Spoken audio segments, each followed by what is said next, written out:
तिरछी टोपी वाले बाबू भोले भाले, ये गाना शायद आपको याद होगा। इस गाने में डांस कर रही एक्ट्रेस के बारे में क्या आप जानते हैं? गाने से याद नहीं आया तो क्या आपने त्रिदेव और फिल्म विश्वात्मा देखी है? तो आपको याद जरूर आ गया होगा, जो अपनी पहली फिल्म से बिंदास एक्ट्रेस के रूप में पहचान बनाने में कामयाब हो गई। बख्तावर खान, जिन्हें अपनी पहली ही फिल्म के बाद यश चोपड़ा ने नाम दिया सोनम खान। सोनम खान 90 के दशक की वो एक्ट्रेस हैं जिनके लुक्स और ग्लैमर के लोग दीवाने थे।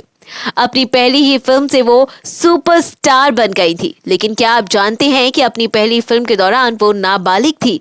उस दौर में पहली फिल्म करके उन्होंने ऐसे बिंदास सीन दिए जिसके बाद बड़ी बड़ी हीरोइंस का रंग फीका पड़ गया।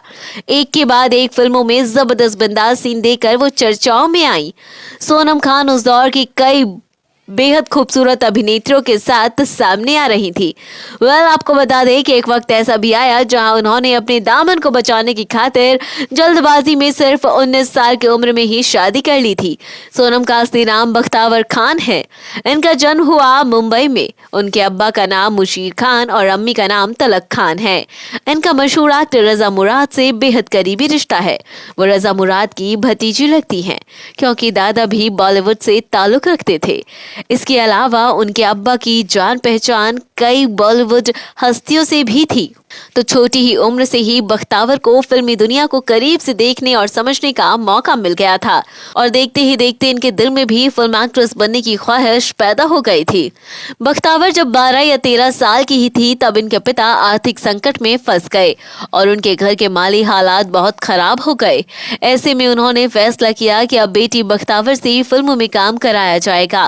पर बख्तावर उन दिनों बहुत छोटी थी तो उन्हें समझ में नहीं आ रहा था कि वो कैसे बख्तावर को फिल्मों में लेकर जाएं। इसी दौरान इनके एक दोस्त ने इन्हें बताया कि फिरोज खान एक फिल्म बना रहे हैं और उस फिल्म के लिए वो एक नई लड़की को तलाश कर रहे हैं। उनकी खूबसूरती और उनकी पर्सनालिटी से काफी इंप्रेस हुए और उन्होंने ठान लिया कि सोनम को अपनी फिल्म से लॉन्च करेंगे। सोनम का स्क्रीन टेस्ट लिया गया और वो पास हो गई, लेकिन किसी कारण से फिल्म नहीं बन सकी। फिरोज खान ने अपनी दूसरी फिल्म दयावान की शूटिंग शुरू कर दी, लेकिन उन्होंने उस फिल्म में बख्तावर को कास्ट करने से मना कर दिया। फिरोज खान की ना सुनकर बख्तावर को बहुत बुरा लगा, मगर फिरोज खान ने उन्हें समझाया कि इस फिल्म में लीड हीरो उम्र में काफी बड़ा है, तुम उस हीरोइन के रोल में फिट नहीं लगोगी और अगर तुम्हें हीरो की बहन का रोल दूंगा तो फिर तुम्हें कोई और हीरोइन का रोल कभी नहीं देगा और तुम बस बहनों के किरदार निभाती रह जाओगी। फिरोज खान उनके टैलेंट को अच्छी तरह से जानते थे। वो जान गए कि ये लड़की इंडस्ट्री में धमाका कर सकती है। फिल्म नहीं बन सकी, लेकिन उनका वही ऑडिशन डायरेक्टर यश चोपड़ा के पास पहुंच गया। यश चोपड़ा ने उन्हें तुरंत नई फिल्म विजय के लिए साइन कर लिया। यश चोपड़ा ने ही उन्हें बॉलीवुड में सोनम खान नाम भी दिया। 1988 में सोनम 16 बरस की थी। सोनम ने पहली ही फिल्म से जबरदस्त किसिंग सीन देकर तहलका मचा दिया था। इस फिल्म में उनके अपोजिट ऋषि कपूर थे, जो सोनम से उम्र में लगभग दुगने थे।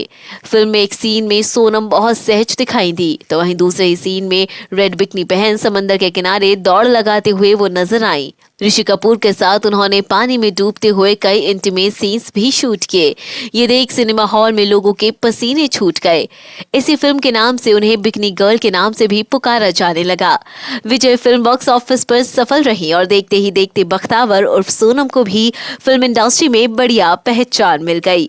सोनम के पास फिल्मों के ऑफर्स के ढेर लग गए और 6 महीने के भीतर ही सोनम ने 30 फिल्में साइन भी कर ली।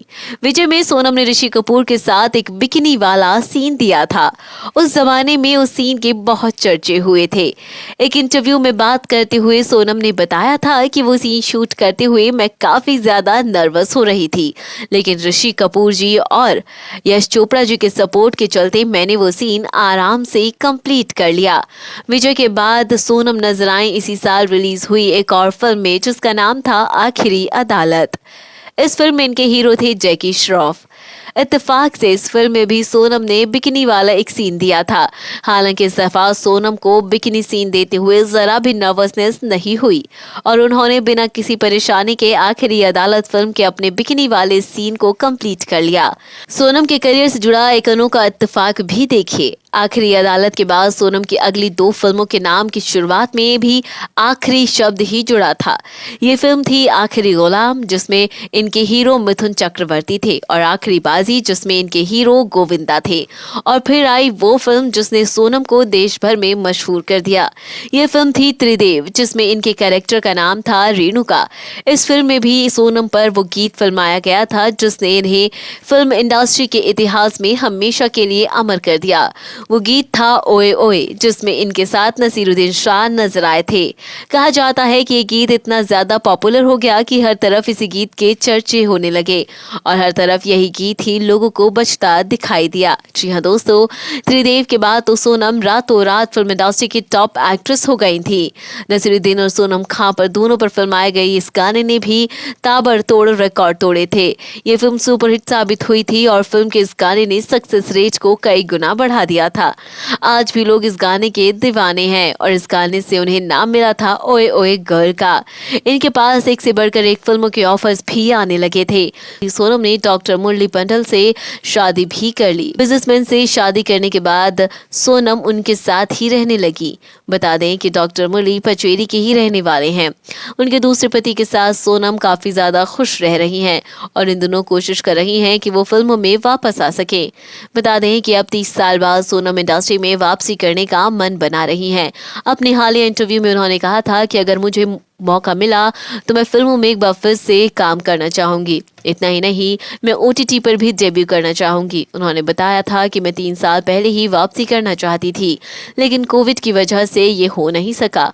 उन्होंने ये भी कहा था कि मेरे लिए इंडस्ट्री हमेशा ही सपोर्टिव रही है। मुझे कभी कोई दिक्कत नहीं हुई। मेरे मन में कोई रिग्रेट्स या कंप्लेंट्स नहीं है। सबको पता था कि मैं कितनी ज्यादा यंग हूँ। सब मुझे उस वक्त एक बच्चे की तरह ट्रीट करते थे। सोनम कहती हैं कि उन्हें माँ के रोल को करने में भी कोई गुरेज नहीं है, बशर्ते रोल अच्छा होना चाहिए।